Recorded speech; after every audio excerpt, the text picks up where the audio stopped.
You guys want to do the dplyr thing? All right. Um, has anyone worked with dplyr before? Cool. All right, sweet.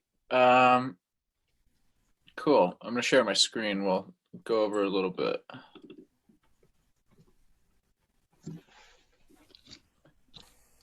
Okay.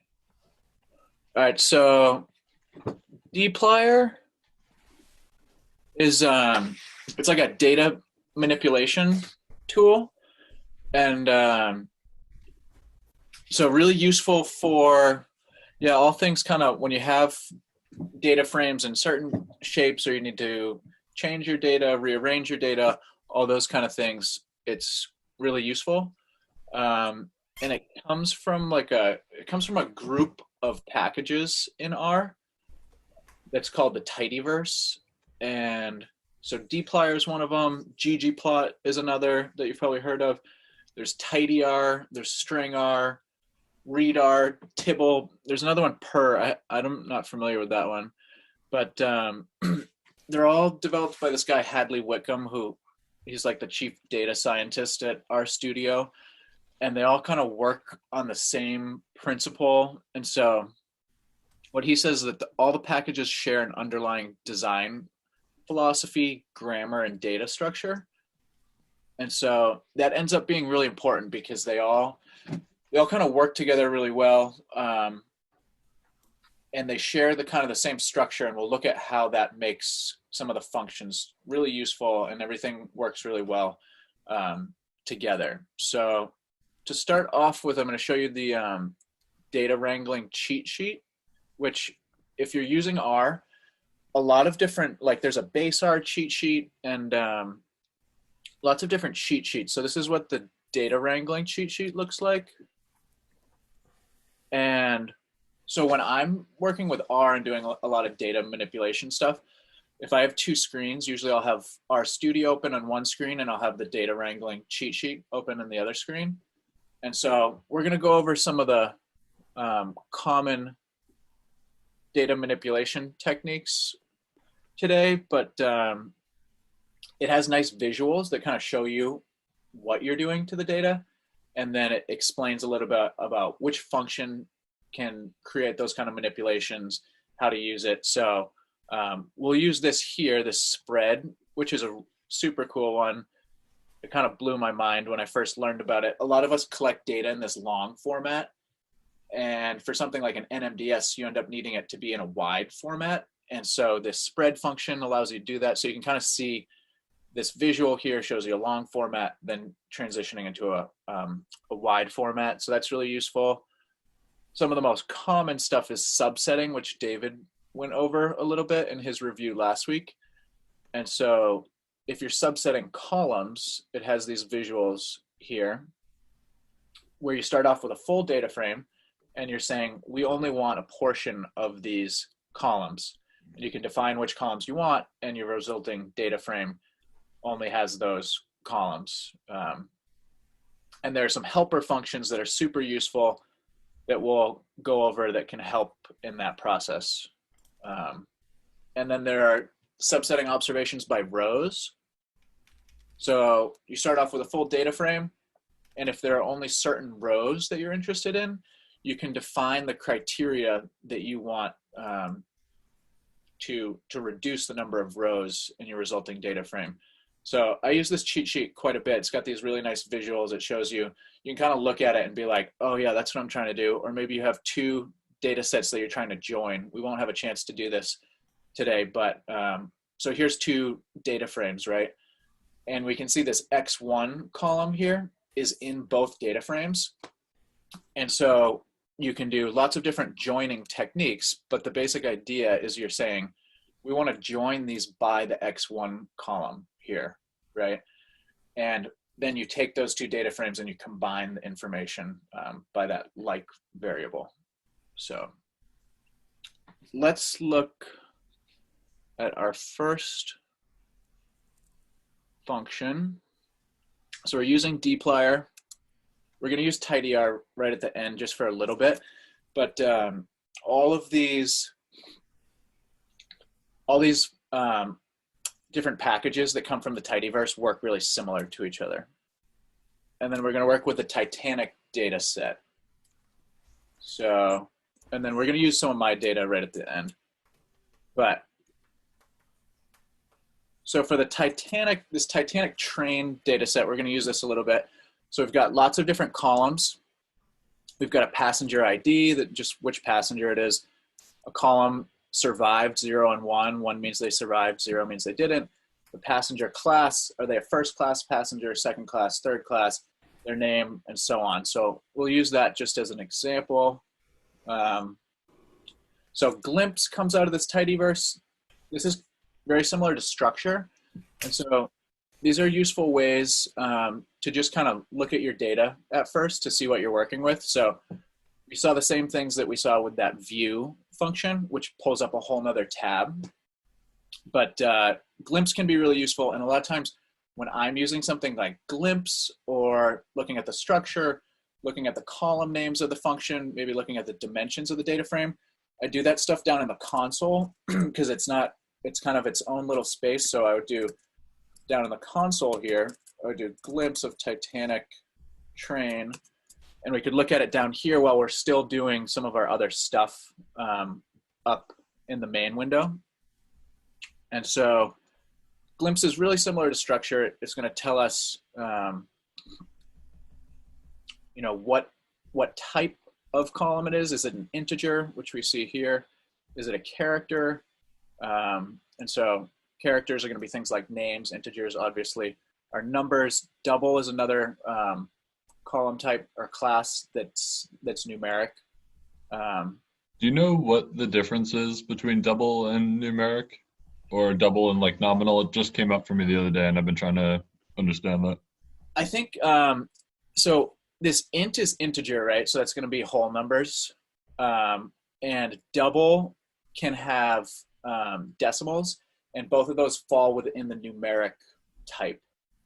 They're both numeric, but yeah, integers are going to be whole numbers. Doubles can have decimals. I think there might be a couple other numerics too that are kind of similar to that. And so that's the data set we're going to work with. And first, let's look at select, right? And so this is, we're going to look at kind of the grammar of this tidyverse first. So our function is select, right?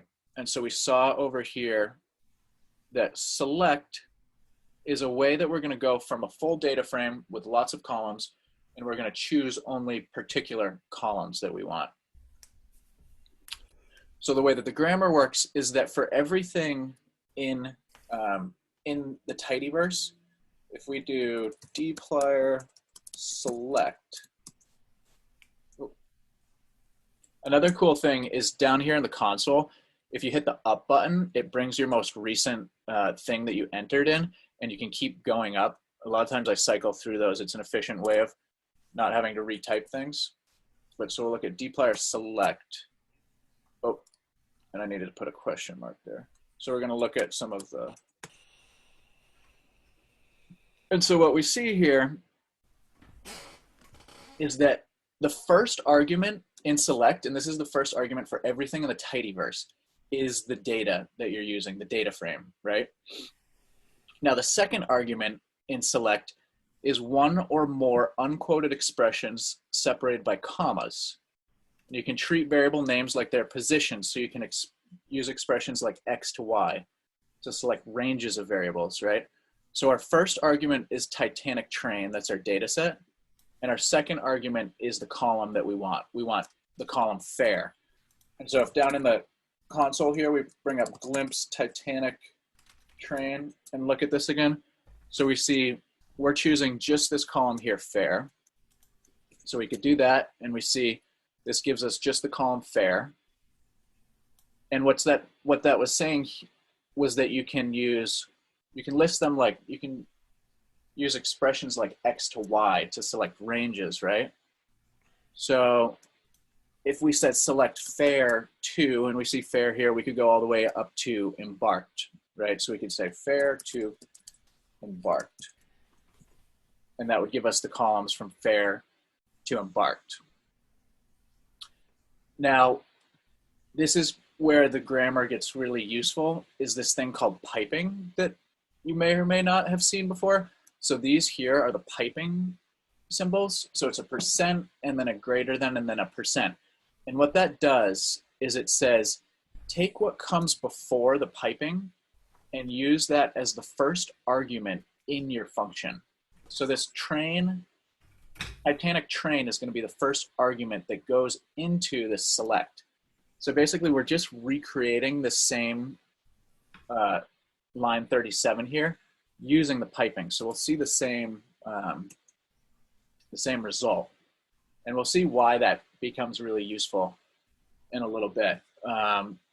You could also use select with the concatenate, which we looked at last week. So we could say select and we could concatenate from fair, cabin, embarked. We want all those columns, right? Which isn't that useful because we said that we could do fair and then the colon to embarked. So say we wanted something out of order, so we couldn't just use the colon. And so we could look back at our glimpse down here and say, all right, so we want fair. Let's say we want fair and embarked, but in between that we want ticket. So we could put ticket in here. And so we would get those returns, so we can concatenate those. Quick question for you. Yep. Is the percentage sign greater than percentage sign always, is that how you pipe in R generally, or is that only for the tidyverse? Yeah, that will always pass what comes before into the first argument of the next function. Cool. Yeah, yeah. It can be super useful. We'll do a couple cool examples of that. Okay, so then back in our cheat sheet, we saw that there are lots of helper functions for select. And so we're going to use this one here with this minus sign. Select all columns except species. We're going to use this one everything, right? So select every column, which sounds like, why would we just select every column? We could just leave the data frame the way it is. But we'll look at how we can kind of use that to make it more useful. And then we can also use this select with contains, which is normally in R, this is regular expressions, which are really hard to work with, but these helper functions make it much easier to work with. So let's use a couple of those helper functions. And so we'll use this minus, right? So let's say Titanic, so we take our Titanic train, we pipe it into the select, and we say we want minus fair. So it's going to be everything except the column fair. Right? And so we see that here, and we see we have 11 columns, right? And so when I do something like this, if we reduce the fair column, right, we should have one less column than we had before. So down in my console, I'd say, well, how many columns were there in that beginning? Let's just make sure that we lost a column. So there were 12 columns. We reduced one. Now we have 11. So, you know, that makes sense. You could also use this minus sign and say, we want to reduce a whole group of columns. Now we don't want fair. We don't want the fair column. We don't want the sex column or the age column. And so we could do that. We see here there's 9 columns. We know we started with 12 columns, so we know we removed 3 columns, so that seems to add up. Here's the use of everything, right? So sometimes when you're selecting columns, you just want to change the order. You're not actually getting rid of things, but you're changing the order. So Titanic train, we use the piping, we put that into select. We want the fair column first, then the sex column, then the age column, and then we put everything, which is one of these helper functions that it has. And so the result here, we have fair, we have sex, we have age, and we see we still have 12 columns. So this is kind of one of the nice things about everything. It's not going to repeat fair, sex, and age when you put everything. It recognizes you already used those. So it does the ones you want the order for, and then it puts the remaining ones in there. Here's this contains, which this data set doesn't have a great example. We'll look at it real quick. But contains is saying we want all of the columns that contain this character string AR, right? So if we do that, the resulting data set has P-arch, which are parch, I'm not sure what that is actually, but has an A and R. It has fair, which has an A and an R, and it has embarked, which has an A and an R. That's hard to imagine how that would be that useful, but for something like the iris data set, which is really common to work with for just practicing with R, we can see the column names of iris are sepal length, sepal width, petal length, petal width, species. And we could see how it's more likely that we might say, we're only interested in working with the sepal data, and we could say iris select, and we want to select all the columns that contain sepal in it. And so that would return to you the columns that contain sepal. So we're just kind of scratching the surface for each of these functions, and some of them we're only going to look at like one line just because we have limited time. But so here's kind of a more in-depth thing. We weren't able to get all the way to it, but we'll use select if here, right? So we have lots of different columns. Let's use this glimpse again. Glimpse of Titanic train. We looked at before, we have integer columns, we have character columns, we have double columns, and this kind of goes back to Lucas's question. Let's say select if the column is numeric, kind of. And the other thing that's really nice about dplyr and the tidyverse is things just kind of read the way that they are. A lot of times with R, you might look at someone's code and you have no idea what it's doing, but this just kind of reads the way that it works. We're selecting it if it is numeric. So if the columns are numeric, if it's double or it's integer, we're going to take it. And now we're using the piping again, right? So let's first look at this.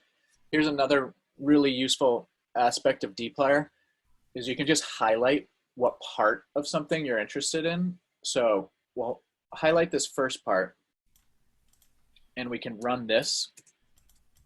And so these are all the columns that are numeric. And now if we pipe that into log, if we look at log, the first argument in log is just a numeric or complex vector, right? So if we run this, it's going to take all these numeric columns and it's going to stick them into the log function, and it's going to log transform every column and every element of every column in this. So we see some of our data doesn't make a lot of sense because if we come back to this, so we run this first part, we've got survived zeros and ones. So it ends up, when it log transforms 0, it's calling it negative infinity. I'm pretty sure it's undefined, but anyway, so we see some columns aren't that informative, but we can see that we're log transforming this whole data frame. And if we tried to do that, log just our whole data frame to begin with, we would see that it says you have non-numeric variables in the data frame, and then it would state the columns. So we have name, sex, ticket, cabin, and embarked are all non-numeric. It can't take the log of that. So lots of nice little functions like that. So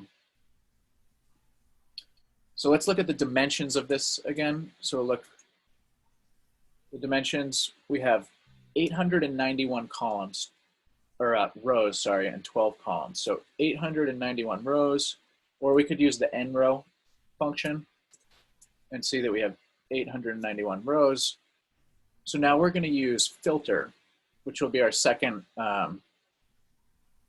function from dplyr, and we're going to choose a subset of the rows now, right? So if a row meets a certain criteria that we define, that will go into our new data frame. And so we see here, we're using the piping again, and we're going to filter, which is what we just looked at.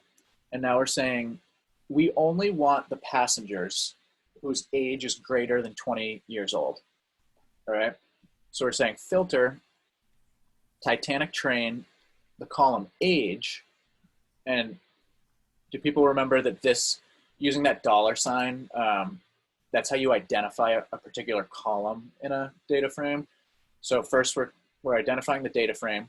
We're saying this Titanic train data frame with the column age anytime that age is greater than 20, then that's a row that we want in our resulting data frame. So we look at this and we see that we now have 535 rows, which is down from 891. So we know we reduced some rows. And we could go and look at age. We see age 22, 38, 26, 35. So these are all ages above 20. Similarly, we could do the same thing using Boolean algebra and say we want age greater than 20 and we want age less than 40. So these are going to be people between the age of 20 and 40. And so now we're down to 372 rows. So we're still reducing the number of rows here.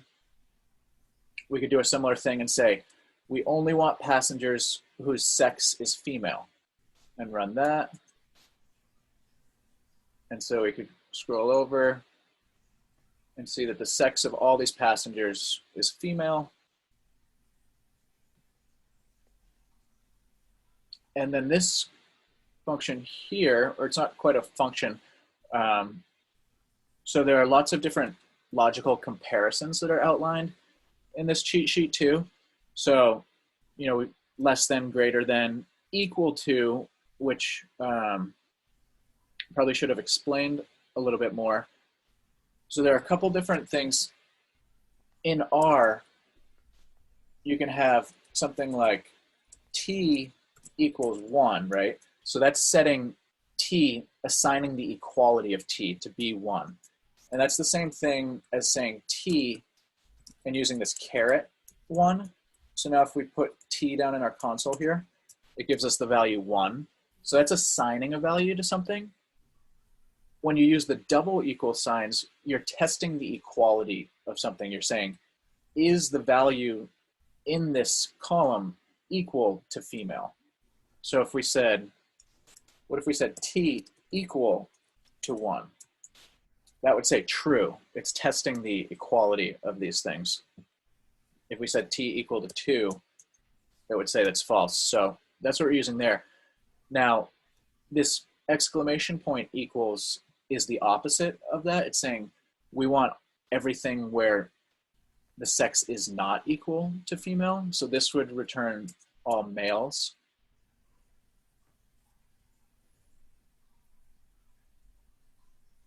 So yeah, the sex here is male.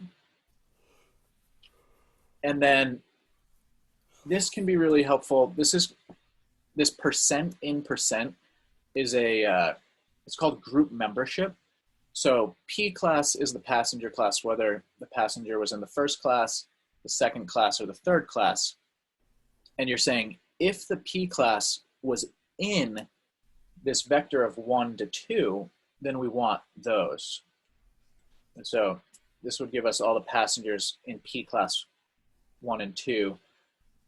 And this can be super useful in more real life scenarios where maybe you have a whole list of like characters or species that are defined in some sort of vector, and you could just you could like kind of name this like my species or something, you know, and it would only choose your rows that have certain species in them.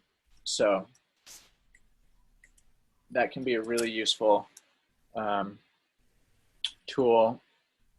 And then, so there's also lots of other, in subsetting your rows, lots of other options outlined here, one of them being slice, but you can look at a lot of the other ones. So just as a quick example of using slice, slice selects rows by position. So we're saying slice, we want the first 6 rows of this data frame. And so this would give us the first 6 rows of the data frame, which is very similar to using head of a data frame, which is a useful way of kind of just first looking at your data.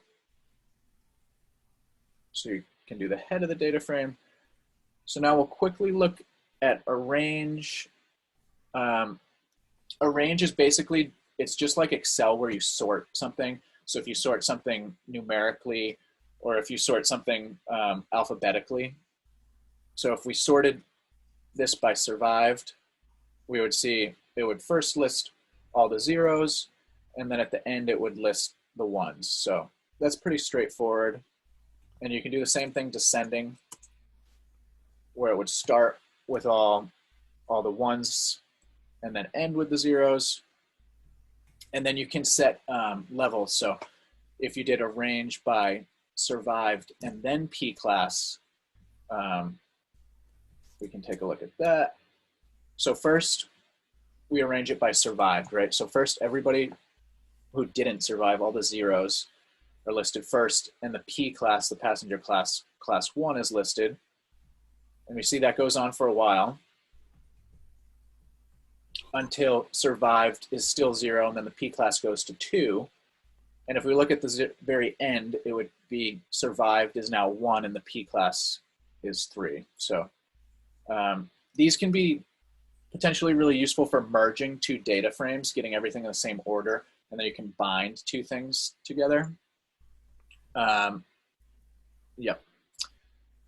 And then mutate, which I'm not going to do any justice to right now, but anytime you're creating a new column of something, so this is make new variables, right? So we see our data frame here, and we're adding a new column to it. Anytime you're creating a new column of things, mutate can be really useful, and the applications of mutate are quite broad. You can use lots of like functions to create really, just anytime you're creating a new column, definitely check out what mutate can do for you. But as a simple example, if we mutated and wanted to create a new column that was the log of the fare that these passengers paid, then you just say mutate, and this is where we name the new column, which is log fare, and it equals the log of the fare that they paid. So this is just a log as a function, and so this would return your whole data frame with a new column that's log fare. And so now we're going to go over summarize, which is really useful, and then we'll look at like a real life application of how I use some of this stuff on my data. So let's look at the iris data set real quick. And so the iris data set, each observation is a species, right? So we have multiple observations of the same species. We have this iris setosa, and it tells the petal width, the petal length, the sepal width, and the sepal length. So lots of different observations. And then we have other species too, Virginica, right? So summarize, we take this iris data set and we can use the group by function. And so what that's telling R is that now all the species, all the observations that have the same species, we want these to associate with each other. So when we run this first part of the code, we don't see any change, but now R's thinking about this data frame a little bit different. And when we use the summarize function, which let's look at the summarize function. Whoops.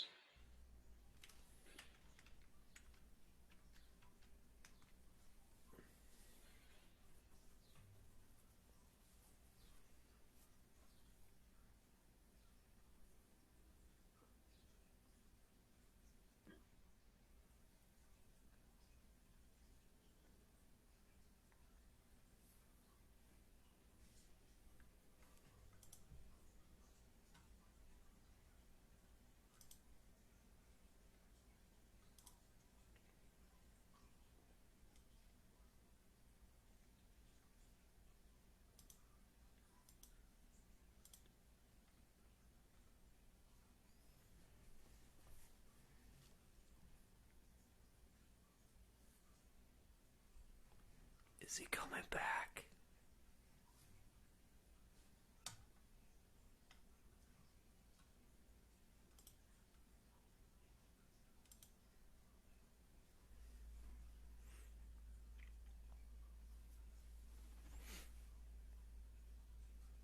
Do you guys think that Nate's favorite command in R is nrow?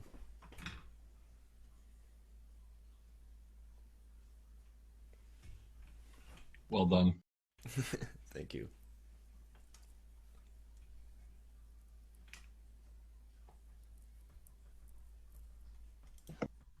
Sean, who was that in your picture for your audio?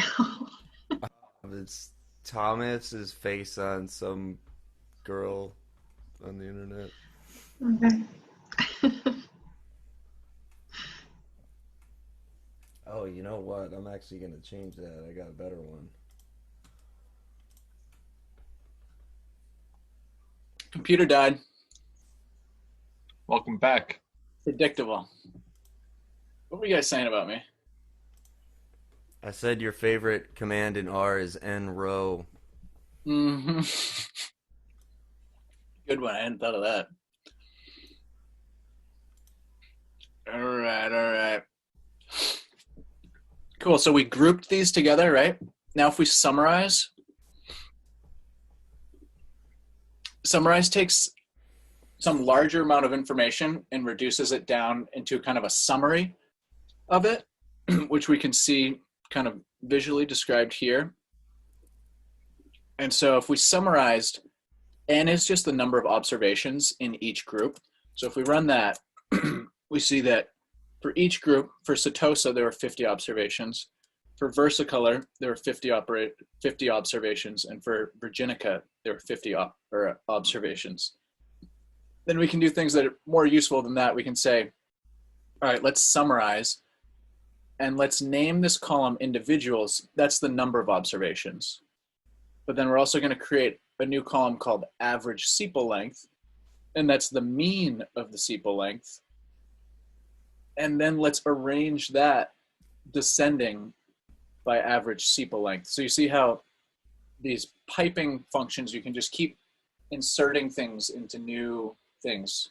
So let's first look at this so we can highlight part of this. And this is part of the readability of people's code. Like if you're looking at someone else's code, you can just run a certain part of it and be like, all right, so what did they do up to here? And we look at this and we see, all right, so they summarized and they created a column called the number of individuals. And then they created a column called the average sepal length. And that gives the average sepal length for each species. And then the last part is just to arrange descending.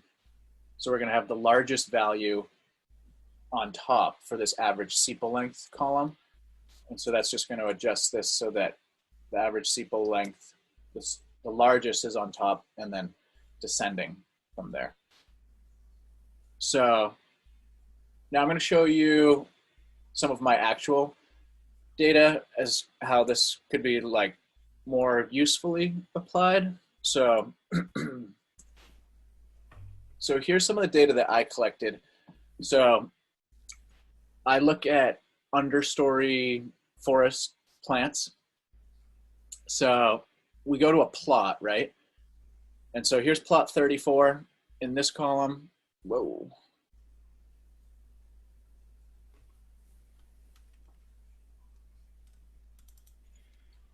So here's plot 34, and then this would be plot 128. And the plots are 10 meters wide, or 10 meter radius. And so within that larger plot, we put some subplots in to account for some of the variation within that plot. And so these subplots are, we could have a subplot in the northeast direction, a second subplot in the northeast direction, a subplot in the southeast direction, in the southwest direction. So there's 5 subplots within my larger plot. And at each subplot, you look at the species composition, right? So in plot 34, subplot northeast 2, we found ASEC, which is sugar maple. And the important thing to remember about sugar maple is that ecologists call it sugar maple, but foresters call it sugar maple. So keep that in mind. Then you go to plot south. We go to the southeast subplot. We see sugar maple again, right? But what we're really interested in is how much sugar maple is there in plot 34, not each subplot, right? So this is a summary. We're trying to summarize, right? So let's look at how we could do that. First off, I wanted to point out to you that we have a column name here that's incorrectly named. Right here, this should be called subplot, not northeast. That was some data error that happened. And just to give you an idea of the way that dplyr can make things way easier, this is how you would change the column name in base R. That's the most reliable way to change the column name. So that would work, and it would change it to be subplot instead of northeast, which is really hard to interpret that code. And I hate that code. I had to change column names so many times. Here's the dplyr way of changing the column name. You just take the data, you put it into this rename function, and you say subplot equals northeast. So just way easier. All right. So to begin with, I want to just reduce my data frame a little bit. Let's look at the call names here of NR data. And we see we've got plot, subplot, species. This leaf count, leaf size, percent cover, we don't need those right now. So I'm going to use this select that we learned, right? So we're select, I just want plot, I want subplot, I want species, and I want LAI. And LAI is, that's leaf area index. So it's a measure of abundance, how much of these plants are there. So run that. And now we see, oh, so, okay, yep. So if we wanted to look at that, we would do NR data reduced. So here's our new data frame, plot, subplot, species, LAI. So here's where it gets kind of interesting. So now we want to summarize it, right? And what we're going to do is we're going to group it by the plot and the species, right? So if you have the same plot and the same species, we'll just ignore the subplot. If it's plot 34 and you see sugar maple there, we want those all to be averaged for the larger plot, right? And so what we're doing here, we group it by that, and then we summarize, and we're going to say this new summary column is called LAI, and it's a sum of the LAI column divided by 5 because we have 5 subplots. So if we run that, and then we look at in our data, reduce 2, now we see that we just have our plots, plot 34, the species will appear just one time, and now these values are an average. This is, what is the average abundance that this species shows up in our plot?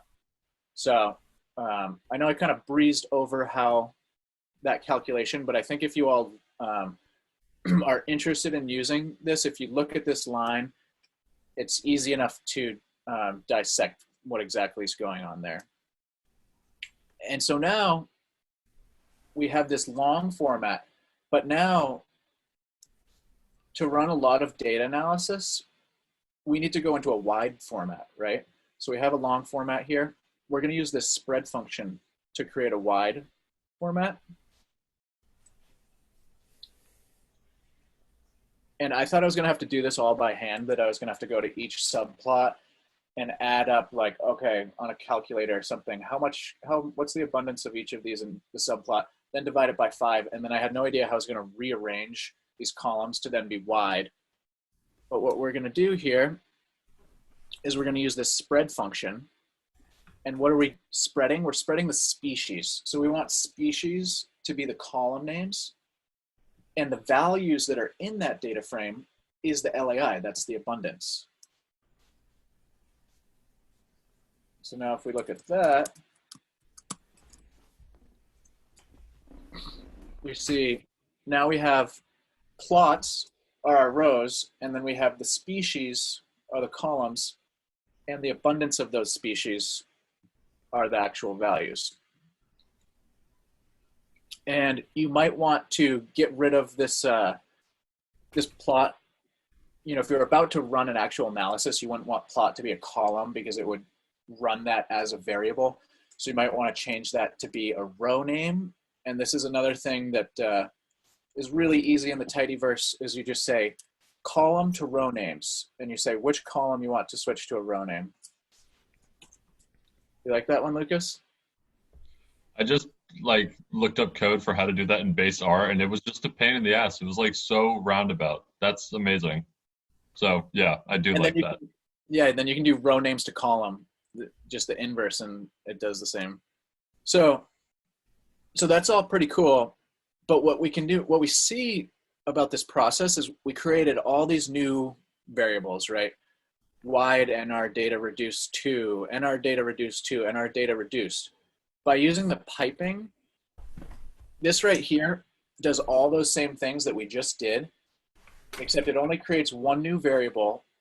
And what we could do is we could highlight which sections we want, right? So first we select certain columns, right? All right, so now I understand. Okay, so we selected some columns. Then we take that segment of code and we pipe it into this group by. And we know group by doesn't really change the output. It just changes how R thinks about it. So let's skip past the group by and go to the summarize. Now we can highlight this whole section and run that. Okay, so now we just summarized for each species, what's the average amount in a plot. All right, so now we take that and we pipe that into this spread function. And so now we pipe that into the spread. Let's see what that did. All right, so now we just went from a long data frame to a wide data frame. We put the species as the columns, the plots as the rows, and then we can run the whole thing and just see, you know, what was the column to row names. Yeah. And then it takes those plots and puts them as the row names instead of a column. So that's some of the ways that I applied dplyr to my data. It was super useful, and there are like a ton more applications, but understanding the piping and how the data goes as the first argument of every function, that can get you a long ways into starting to connect all these pieces pretty quickly. And using the data wrangling cheat sheet, and like if you ever have to do regular expressions and string manipulation stuff, string R is a really useful package that's within the tidyverse, and they all work the same way. So once you're kind of familiar with the grammar of the tidyverse, you can just start going into these different packages and using them pretty usefully and pretty quickly. And each package has its own data cheat sheet. And when you start to understand, like, all right, so I visualize, here's what I'm trying to do, and it gives the code that's associated with that, you can start to be pretty efficient, I think. So that's what I got. I have a question. Yeah. So you did it basically turning all the things in columns into rows. Could you do the same way but the opposite? So if you had like a bunch of rows, like your trees, could you put those back into a column using dplyr? Totally. Yep. So that's gather here. So if you look for that, so you go from this wide thing and then you go into a long thing. So if you use gather, you can easily do that. Gather columns into rows. Yeah. Yep.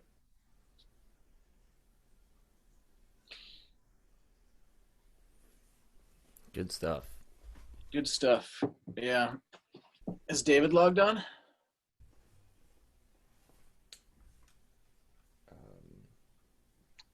Doesn't look like it. Wow. He's What a late. guy. Yeah.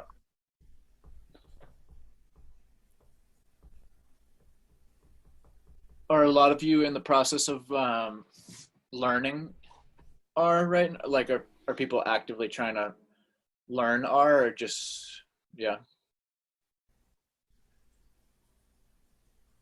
not a bad endeavor? This dplyr is really cool. I wish I had known about this like a month ago, or I wish I had like bothered to look into this a month ago, because it's looks like it makes this way more intuitive. Yep. I can show you guys while David is logging on. found some cool new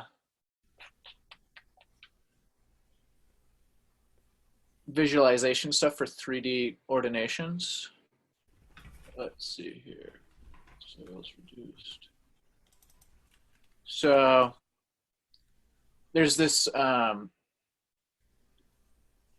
package Plotly that some of you might already be familiar with, but it's developed by MIT, and it's pretty crazy.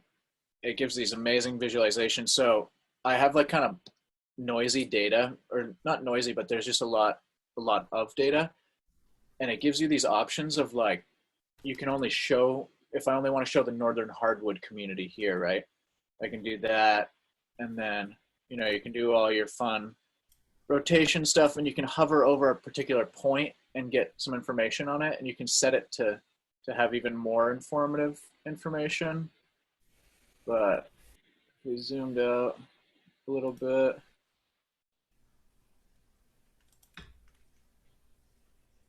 let's see here.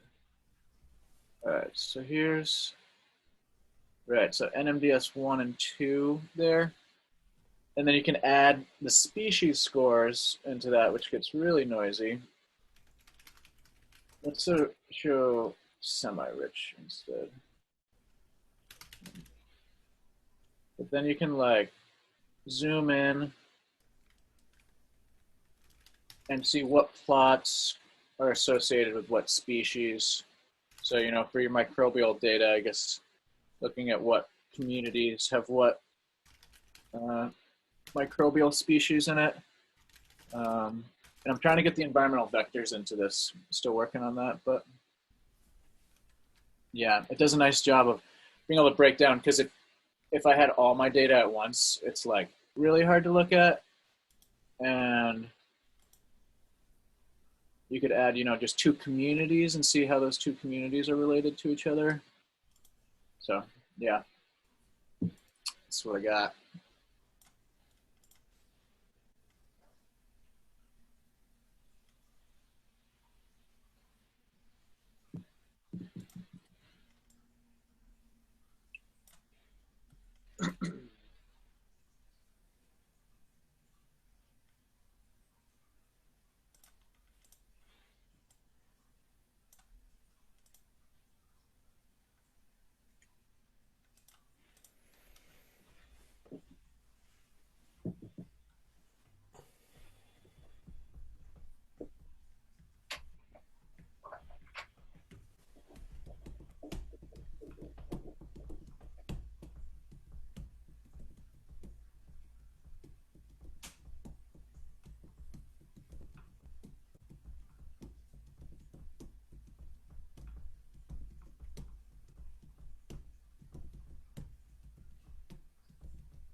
Hey, everybody. Hello. You guys ready to start up again?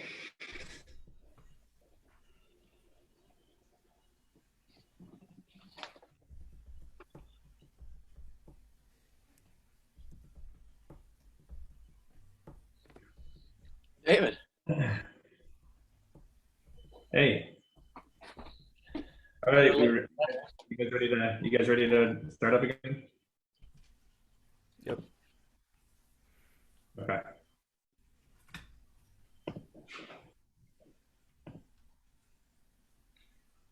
All right, so today I'm going to talk about two more multivariate statistical analyses, Permanova and partial least squares regression. So I'm going to start with Permanova.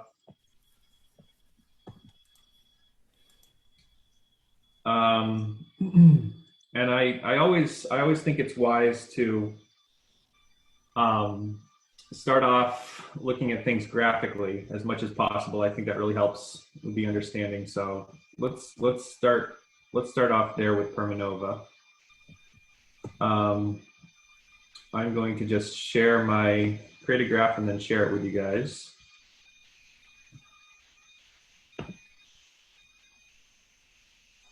Um,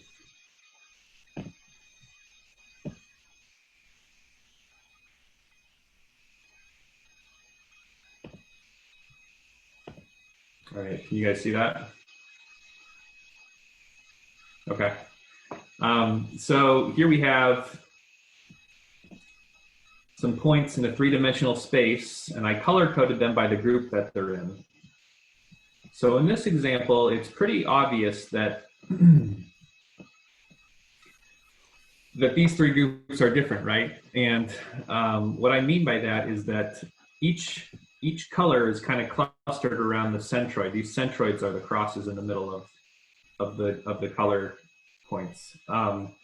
So when you're thinking about some sort of analysis of variance, whether it's MANOVA or PERMANOVA or even just regular old ANOVA, really the thing to keep in mind is that what you're actually calculating is a ratio of variances. So you're looking at the variance between groups, in other words, the distance between the means or the centroids of the group. So that's the between group variance, to within group variance. And within group variance are the distance of all these individual points to the centroid, right? So whenever you're doing analysis of variance in any form, it's always between groups to within groups. And so if you have a high ratio, that means that the groups are pretty spread out and all the points are clustered right around the groups. So that's what this is an example of. And now I'm also going to show you an example of what the alternative would look like. So the alternative is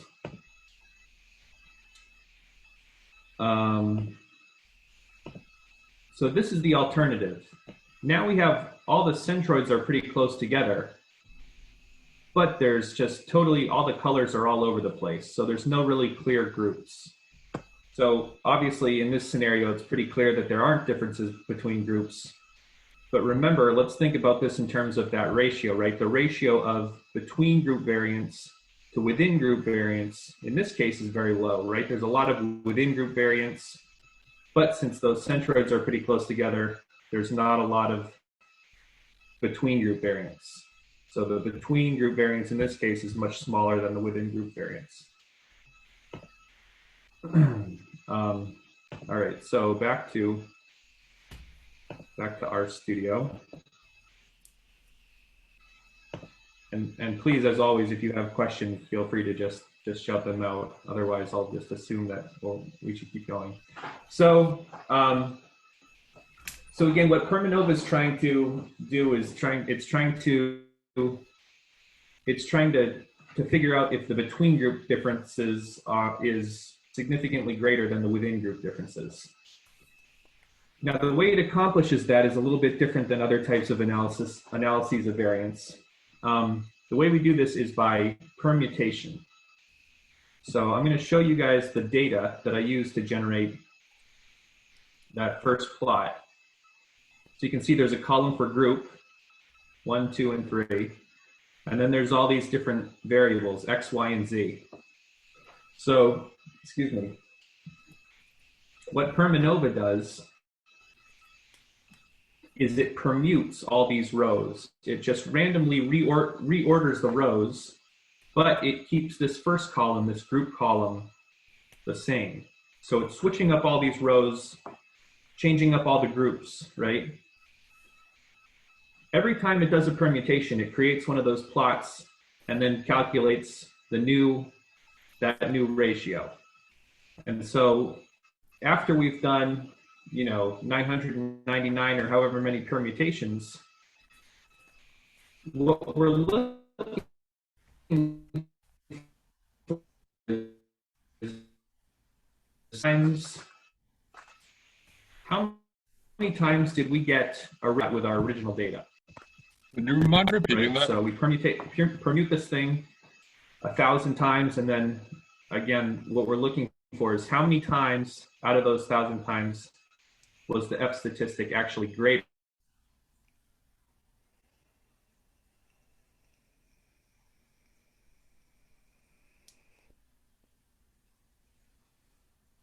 So, sorry, I'm kind of connections. Yeah, try that again. Hey, David, I got a question. Yeah. When you're randomizing those values, you said you're reordering the rows. Yep. So do the X, Y, and Z of a particular row have to stay together, but those rows are changing to different groups? Yeah, and the reason we do the rows and not the columns is because when we plot those points in space, those points don't change. Just you can think of it as the color of the points, or just the groups change. Yep, gotcha.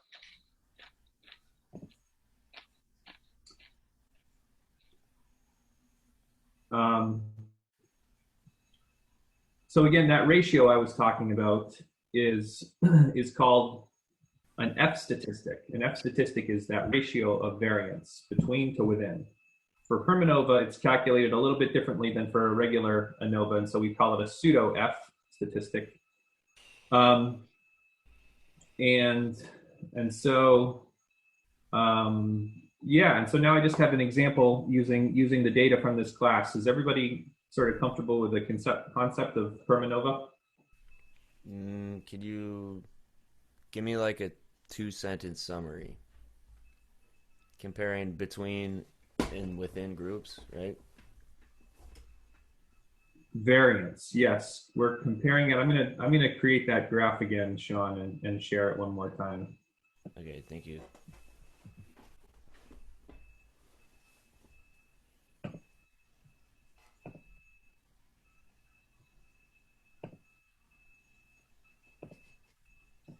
Yeah.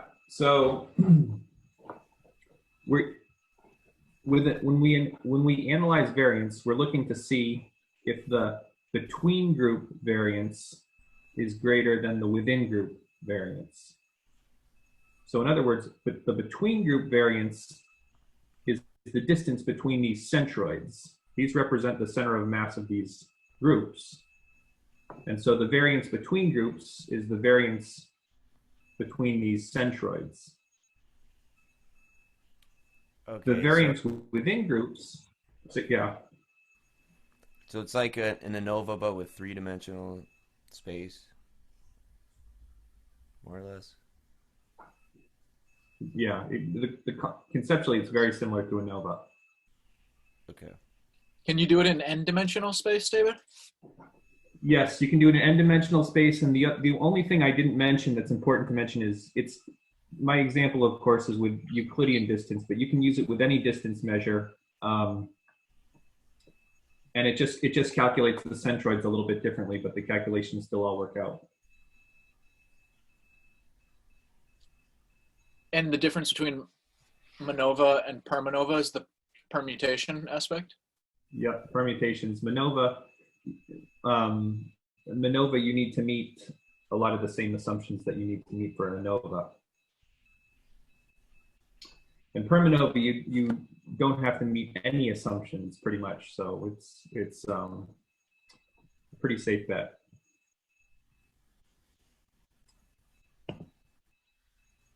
All right, so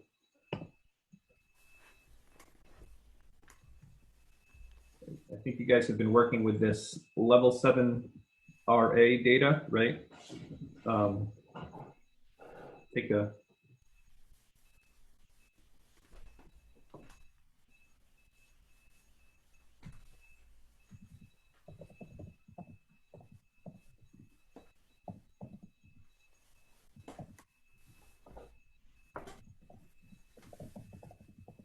So I think the first 7 columns were the explanatory variables, right? Everything else was basically species abundance data. And so out of these, I've chosen, I think, 4 to include in our Permanova model: treatment number, DOC type, temp, and inoculation level. Those are sort of the different factors in the experiment, I think. And so I'm going to use this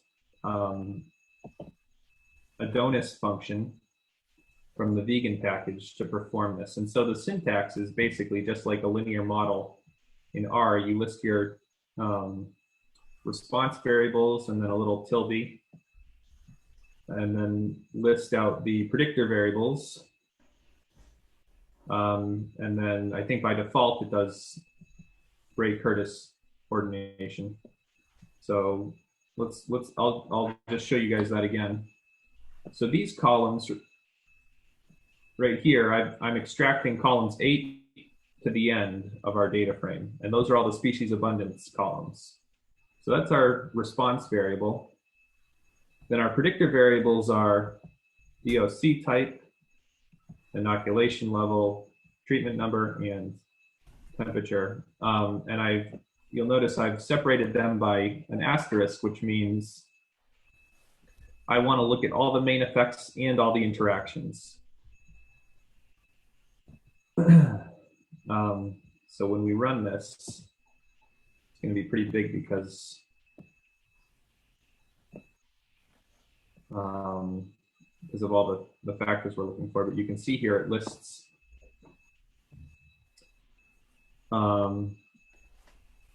sums of squares, which is like the variance, the mean squares, which is also kind of like the variance, and then the F. The F is the ratio of, right here, that F, that's the pseudo F, which is the ratio of between groups to within groups. And so again, all these p-values down here, you can see a lot of low ones, which means that the groups are likely different. All those p-values represent are the percentage, in other words, the fraction of the times out of those permutations where the permutation came up with a bigger pseudo F statistic than your original data.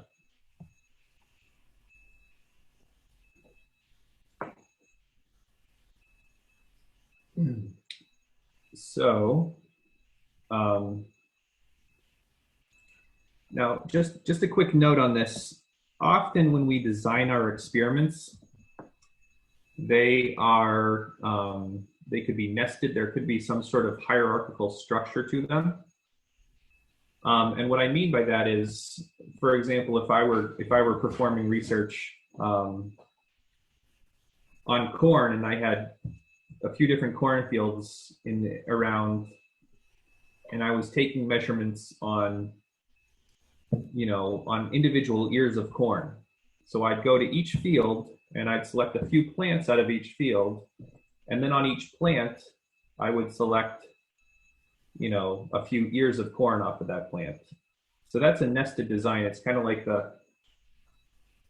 the person traveling to whatever, I don't know. Anyway, corn plant is nested within field, and ear of corn is nested within plant. When you have a nested design like this, like that, the analysis becomes a little more complicated, because to find differences between fields, the ratio would be variance between fields to variance within fields, and the within field variance in this case would be variance between plants. Then the next level into that nesting, you've got, if you're looking for differences between plants, your F ratio would be the variance between plants, between plant means, over the variance within plants, which is of course the variance from ear to ear, right? Permanova, as far as I can tell, there aren't really great ways to deal with nested designs using Permanova in R, particularly more than one level of nesting. But I did want to give you guys at least an example of how you would code for it if you had one level of nesting, and that's this right here. You can see I've added one additional argument, this strata argument. And this strata argument constrains how the permutations are carried out. So right here, in my corn example, if I've got different field blocks, different blocks in that corn example, if I put that factor into strata, when it permutes that data frame and calculates all those different F statistics, it's not going to permute across blocks. It's going to keep all of our rows within a block. And that's a way that we can sort of partition out some of that variance associated with the block.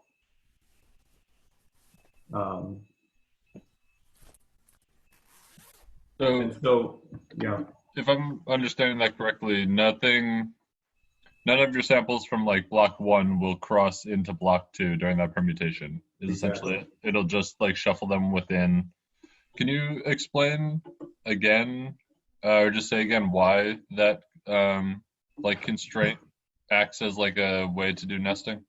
Sure. So when you have some sort of blocked or nested design, you know, one of the reasons for blocking is to partition some of that variability, partition some of that variance out between blocks instead of lumping it all into the overall error term, right?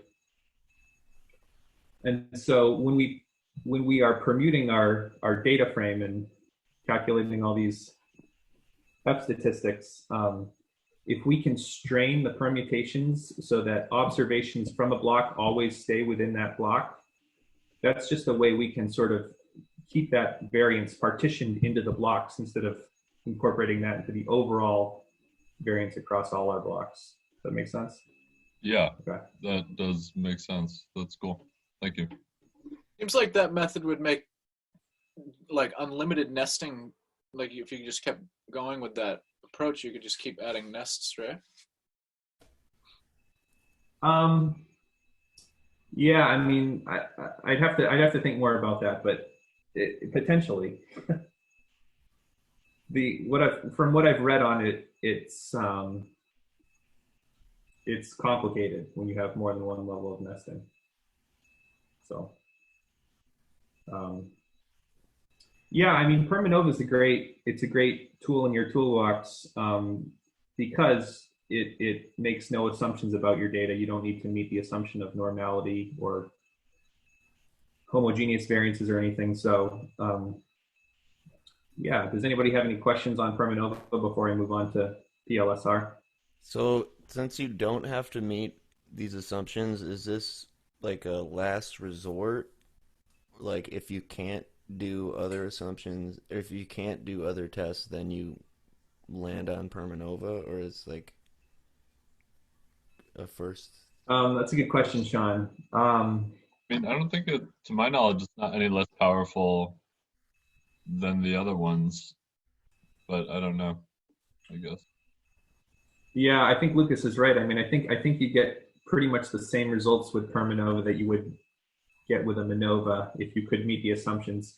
The one advantage I will say to using a MANOVA, if you can meet the assumptions, is if you have an experimental design that's complicated, that's nested and crossed in different ways.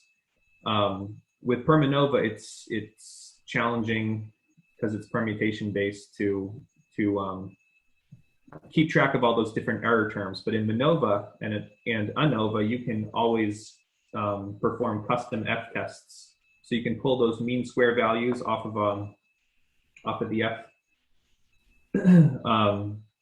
out of the ANOVA table, and you can say, okay, this is the between group variance for DOC type, and then the within group variance is, this is just totally pulled out of thin air, but you know, this may be the between group variance. So then when you calculate the ratio of those, that would give you the F statistic that you're looking for. So that's the advantage of a MANOVA. All right. David, where do your your groupings show up in this report, like in your results? Because you're comparing groups, right? Yep. And can you do like a pairwise comparison, like what you would do with like a post hoc Tukey situation? It's a good question. I've never actually had to do that before. Lucas, have you done that?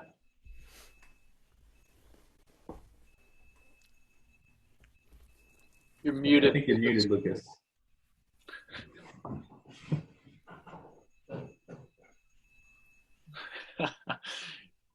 All right, maybe, yeah. Nate, was your question about how to find out whether the groups are in fact like significantly different Yeah, after? yeah. I think there's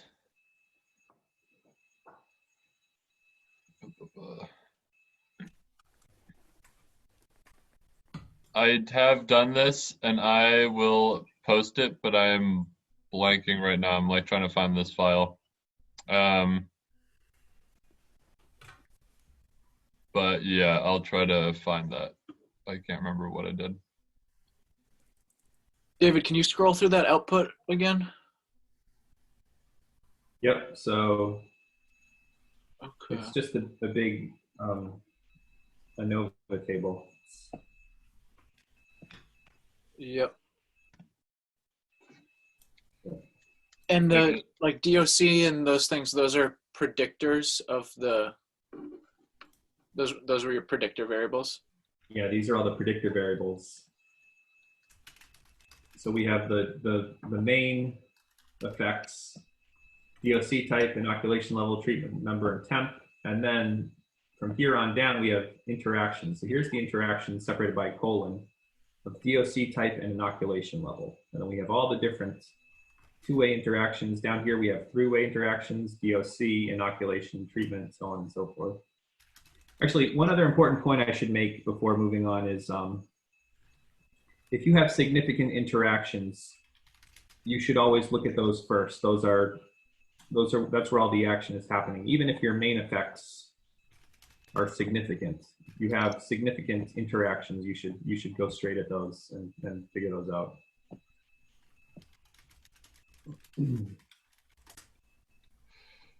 I think there's a function, Nate, pairwise.perm.manova that does pairwise comparisons of your groupings, and you can set what groupings you want to compare, and then that'll tell you which are actually different from each other. Yep. After the fact. Okay. And are there ways to look at like interaction plots, David? Things like that? I would assume, but yeah, again, I don't know. I've never actually had to run a Permanova on my own data. David, can I ask you one more question about this? Yep. So you use the asterisk for the interaction, but I know there's other ways to do, like you can use a plus sign in place of the asterisk there, and it does something slightly different, but I'm not sure what exactly is different about those two. Do you have any idea? Yeah, so when you're talking about a formula in R, right, this is a formula. It's predictor, tilde, response variables. So the asterisk has a special meaning. A plus sign just means this main effect and this main effect and no interactions. If I were to replace this with a colon, that would mean look at the interaction between those two things, but not the main effects. If I do an asterisk, that means give me both the main effects and the interaction. Oh, and by the way, if I had a third variable here, this would give me, of course, all main effects, all two-way interactions, and the three-way interaction. And one other quick thing I'll show you is if I replace these with plus symbols and put this whole predictor part of the formula in parentheses and raise it to the second power, this will return main effects and two-way interactions, but not three-way interactions. That's what that the second power means. Yeah, I mean, you would have to have pretty, I would, you'd have to have pretty good reasons to want to specifically do these things, So, all right.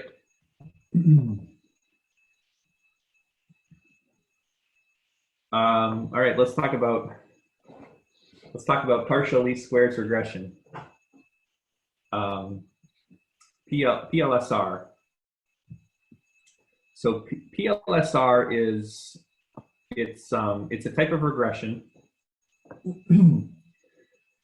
but it's used when you have a matrix of response variables and a matrix of predictor variables, right? So instead of just regressing, with regular linear regression, you're modeling one response with one predictor. With multiple linear regressions, you're modeling one response with several predictors. But PLSR is kind of like the next step. You're modeling several predictors and several responses.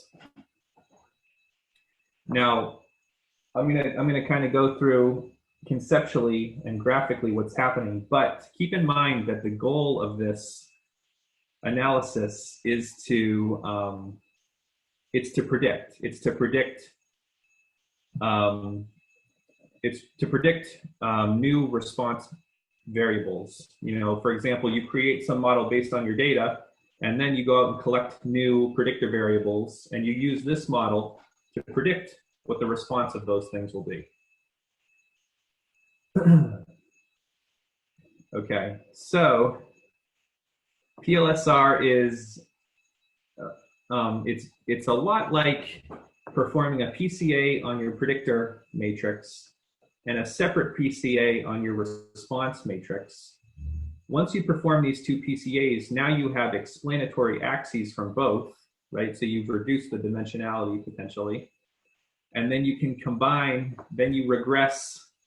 For example, you regress the main PCA axis here with all those new PCA scores with the main PCA axis here. So I want to go through an example because I think it'll help clear it up. So I'm just going to make up some data again. Here's some data on, again, it just is some made up data on some corn experiment. So we have all these different plots, 20 plots. So our two predictor variables are soil phosphorus, and then right before the corn is, when the corn is like knee high, you go out and you test the nitrogen level in the soil. So those are the two predictor variables. And then the two response variables, of course, are yield, and I realize this is more genetically driven probably than anything, but days to harvest, just because I needed something else to stick in there. So these are the two response variables. So let's plot these guys.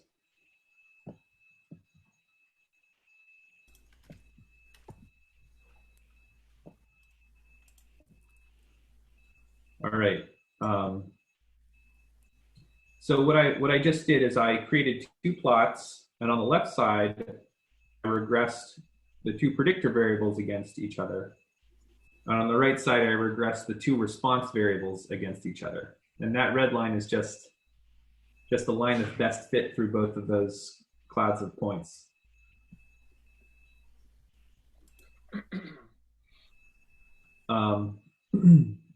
Now, I'm going to kind of, throughout this presentation, I'm going to kind of use this line of best fit interchangeably with the main PCA axis, and they're slightly different, but they're pretty darn close. So it's a pretty good approximation. Just makes some of the calculations a little easier.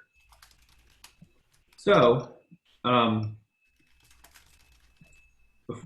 the way, before we go any farther, I want to center our data. So what I just did is I subtracted the mean from each observation. And so instead of the center being up at 50, 70 or something, now it's at 0, 0. So just I'm just very simply shifting the center. So now the origin is centered at the center of mass of that cloud of points.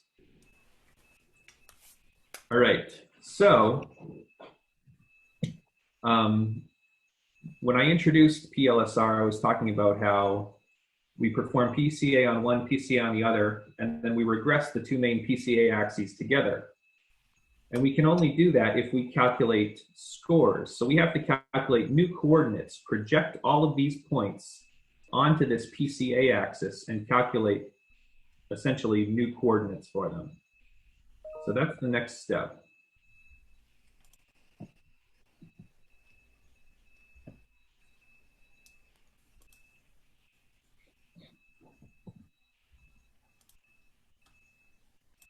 All right, so the way I calculate these scores is I project these points onto this PCA axis perpendicularly. And since this PCA axis is just a linear combination of nitrogen and phosphorus, for example, I can just calculate the new point as the nitrogen value times the cosine of the angle that this PCA axis makes with the nitrogen axis, and the same exact thing for phosphorus. So you don't necessarily need to understand the cosine part, but just know that now we have new axes scores, the projections of these points on these PCA axes. So it's the angle from the origin to those points, David?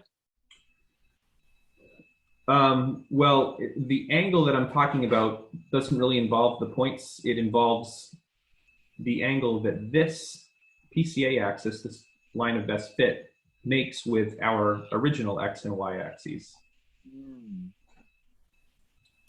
So, yeah, all right. All right, so before we go any farther, I want to introduce three terms. The first one is one I just used. It's scores. So scores are the new point values. So this point has a coordinate, a phosphorus coordinate and a nitrogen coordinate. But after we run PCA, now it has a new coordinate on this PCA axis. And we call that a score. The other important term is loading. Loading is how much do these original two axes matter when you're making this PCA axis. You can see here that this PCA axis, this trend line here, it's pretty flat, right? It mostly follows this nitrogen axis, and it only increases a little bit with phosphorus. So nitrogen is loaded more heavily on this axis than phosphorus is. So scores, again, I'll just say that one more time. Scores are the new coordinates. These points projected onto this PCA axis have new scores. And then, of course, loadings are these original, how important these original axes are relative to our new PCA axis. So you're treating it kind of as one-dimensional now? It only All has right, a score. so now that we've done this, what's up? So is it kind of one-dimensional now, like your scores are only on the one axis? Exactly, yep. Yep. Right, and so that's a good point. So now that we have scores, we have one set of, we reduce these two variables over here down to one set of scores, right? And we did the same thing for the response. So now that we have these two scores, the next thing I'm going to do is just regress them up together on the same plot.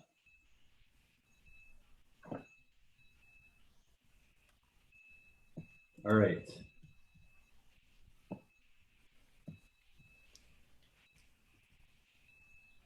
So I just recreated the original two plots, but I added a third one on the bottom. And this third one down here on the bottom, again, I'm regressing the predictor PCA axis scores with the response PCA axis scores. So does that make sense to everybody so far? Yep. Okay. And just to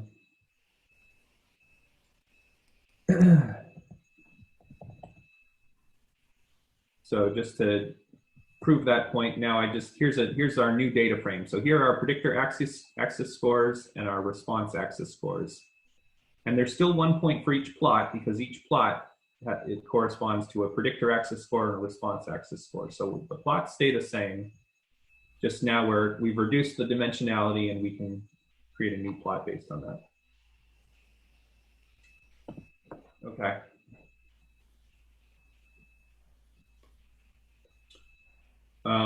So the point I want to make here is that if you guys look at this bottom plot here, I mean, the relationship between, I think we can all agree, right? The relationship between the predictor PCA axis score and the response PCA axis score really isn't that great, right? The R-squared value is 0.006, right?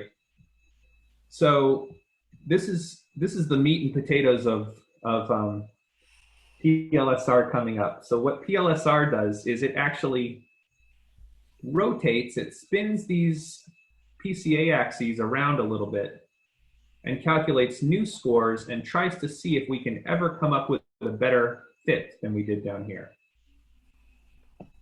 So I'm going to go through an example of this, and by the way, I can't really take credit on this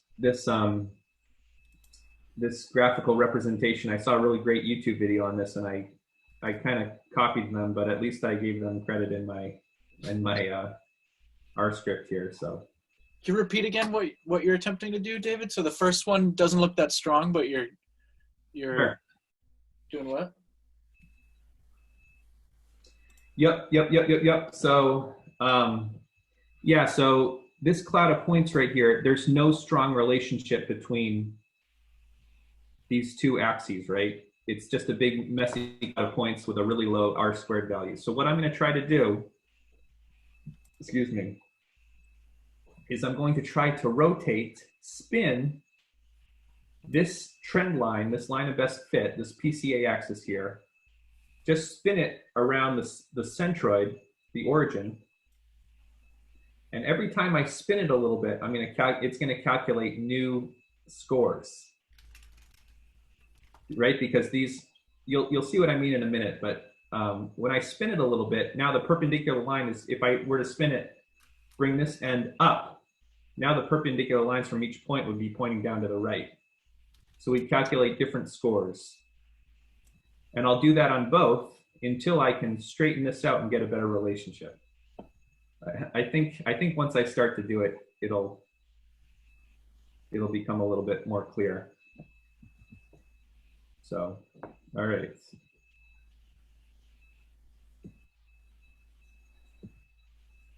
See how I keep rotating that, and you can see that the R-squared value is already really improved.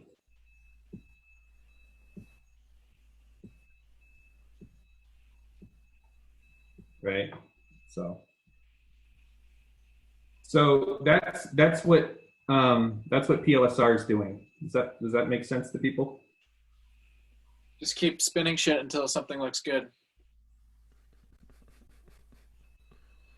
Yeah, and I think in reality you don't have to keep iterating and spinning. I think there's actually a way you can calculate the way to maximize the covariance here, and then just kind of trace your steps back and figure out what that would mean the predictors and responses would look like. But yeah, exactly. You're trying to maximize this covariance. Yeah.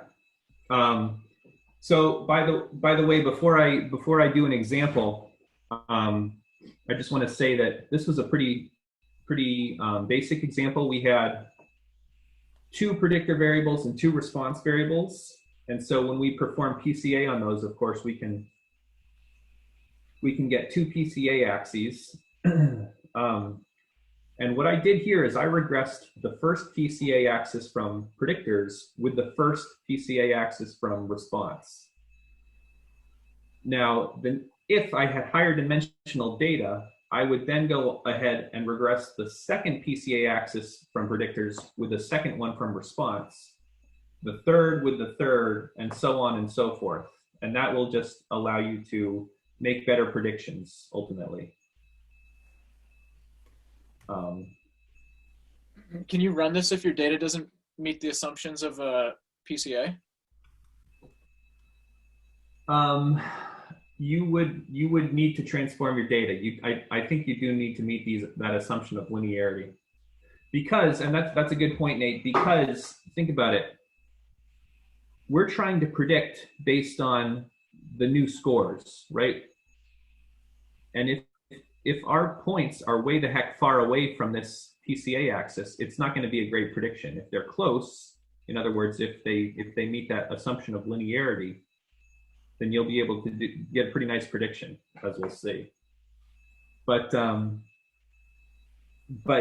transforming your data hopefully will can rectify that issue. So yeah, I mean, if you ever needed to run this on your own, you should certainly create a correlation matrix and look to see if there are any clear deviations from linearity across all those plots.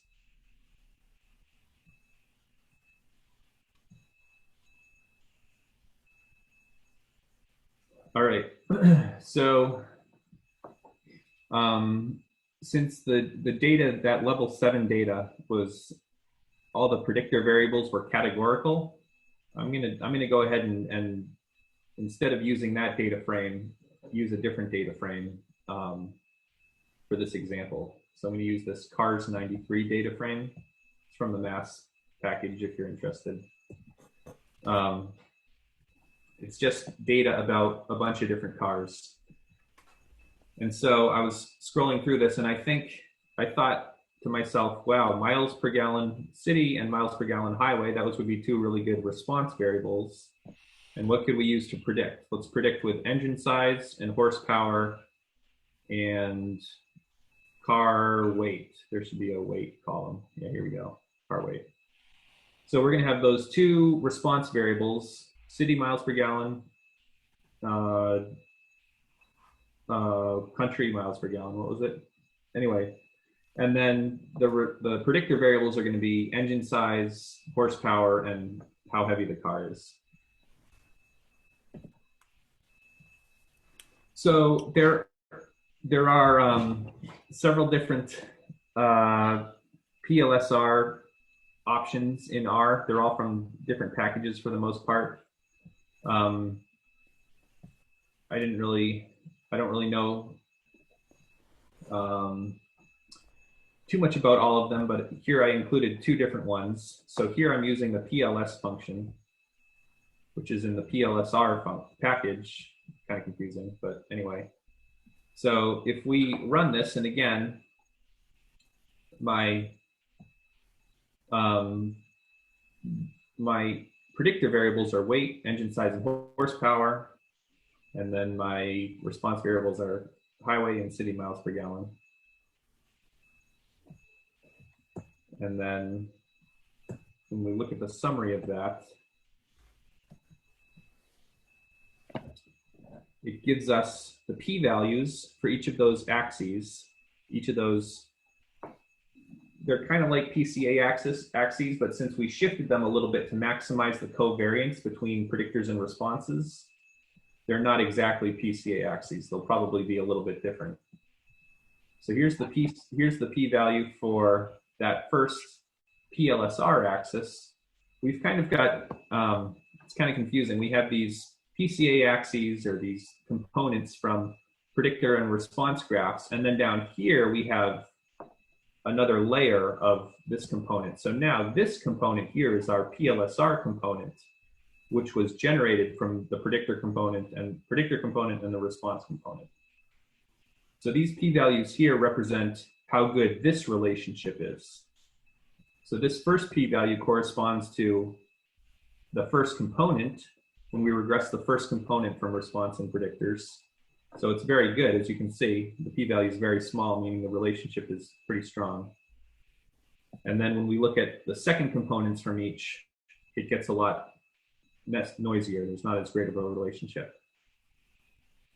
And then farther down, you can see we have our loadings. I've kind of manipulated these a little bit to make them more easy to understand, hopefully.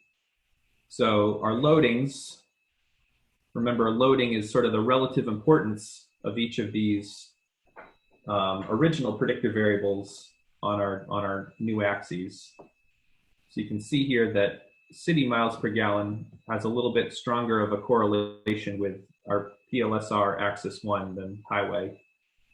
That's from the response variables. And then from the predictor variables, it appears that weight is really driving that PLSR axis 1 from the predictor side of things. So that's kind of helpful to understand, but keep in mind the goal, the ultimate goal of PSLR is to predict. The goal of building this model is so that we can, you know, if we hear that a car has a certain weight, a certain engine size, and a certain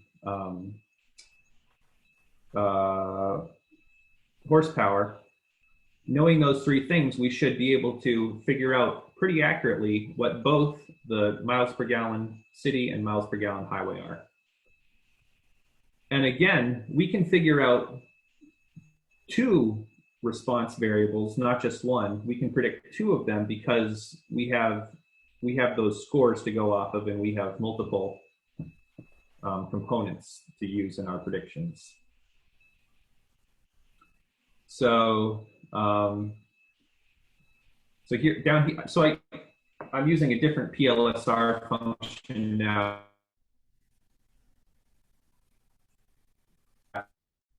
And the reason I'm using this one here is because how to get and so now I'm just going to predict. Oh, actually, sorry, back up. What I did now in this second PLSR function call here, I'm regressing. I'm using all the data except for the last 5 rows. So I'm going to create this model with all the rows except for the last 5. And then I'm going to try to predict the last 5 down here and see how close we get. So again, here's the model based on everything except for the last 5 rows. And then when I go ahead and try to predict the last 5 rows with those, you can see, so here are the PLSR predictions using only the first component. Here are the PLSR predictions using the 2 components. And then of course, since we had 3 predictor variables, we also have a 3rd component down here that, and so I just want to compare and see how close we got. So here are the actual values taken right out of the data frame, right? And then if we look at the same thing we just looked at again, you can see that the predictions are pretty darn good. So that's really the goal of PSLR, is to PLSR is to predict. And when I say predict, I mean interpolate. I don't mean extrapolate beyond. For example, if you have a car that's extremely heavy, much heavier than the cars in your model, you may not be able to predict that as well. But if you have a new car that has values kind of like the ones that were in your model in the first place, you should be able to predict it pretty accurately, hopefully. So it looks like the predictions were better for the highway miles per gallon. Does that mean that the highway was more strongly driven by your predictors than the city? Is that why I did a poor job of predicting city? Yeah, so if we look back at that loading plot from before, here we go. It looks like city miles per gallon was more strongly loaded with the first axis. And so when you include the second axis, that will hopefully improve the prediction for the highway, because that one was included a little, second PLSR component. I don't know, is that consistent with what we were seeing?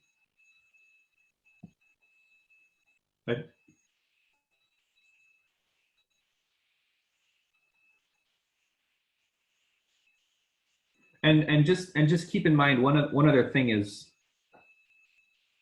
we're using the scores, right? The new scores generated from those components. And so if a point is way the heck far away from that axis, the prediction may not be great. It kind of, you kind of have to, when you make predictions, you're kind of assuming that anything you predict kind of follows that overall trend.